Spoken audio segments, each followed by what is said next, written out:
जाहीरपणे महाविकास आघाडीचे आभार मानतेच, पण आमच्या विरोधात पक्षात भारतीय जनता पक्ष असेल किंवा शिंदेंची सेना असेल, आम्ही सगळ्यांनीच एकत्र मिळून चर्चा केली. अनेक दिवस इलेक्शनच्या आधी प्रत्येकानेच एकमेकावर विश्वास दाखवला आणि आदरणीय पवारसाहेब त्यावेळेस जेव्हा निवडून आले, ती म्हणजे अनअपोज्ड इलेक्शन झालं, कारण का सगळ्यांनीच समंजसपणा आणि उत्तम डायलॉग एकमेकाशी ठेवला. आणि ही महाराष्ट्राची संस्कृती आहे, जी कैलासाची यशवंतराव चव्हाणांचा जो वारसा आहे तो त्या विचारांचा वारसा आहे की विरोधक हा आपला शत्रू नसतो.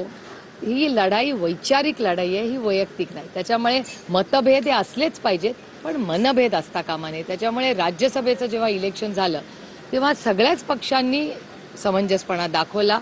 अनेक दिवस त्या इलेक्शनच्या आधी आम्ही सगळे सन्मानाने एकमेकाशी बोलत होतो आणि त्यातून ते बिनविरोध झालं.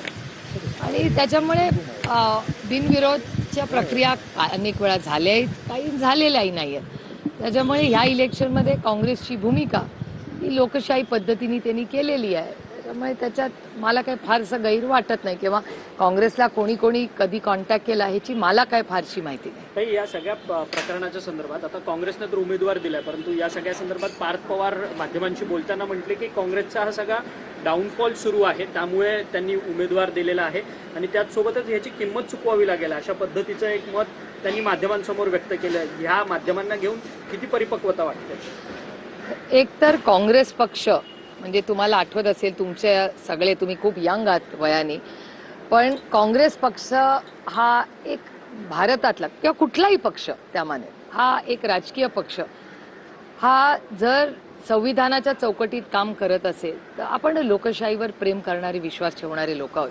आणि तुमच्या सगळ्यांच्या जन्माच्या आधीची एक गोष्ट सांगते, कारण का वयाने मी थोडीशी तुमच्यापेक्षा मोठी आहे, पण आम्ही सगळ्यांनी काँग्रेस पक्ष हा फार जवळून पाहिलेला आहे. मी स्वतः अनेक वेळा आणि याही वेळीच काँग्रेस पक्षाबरोबरच लढले. त्यांच्या आशीर्वादाने, प्रेमाने, मतानेही मी निवडून आलेले आहे.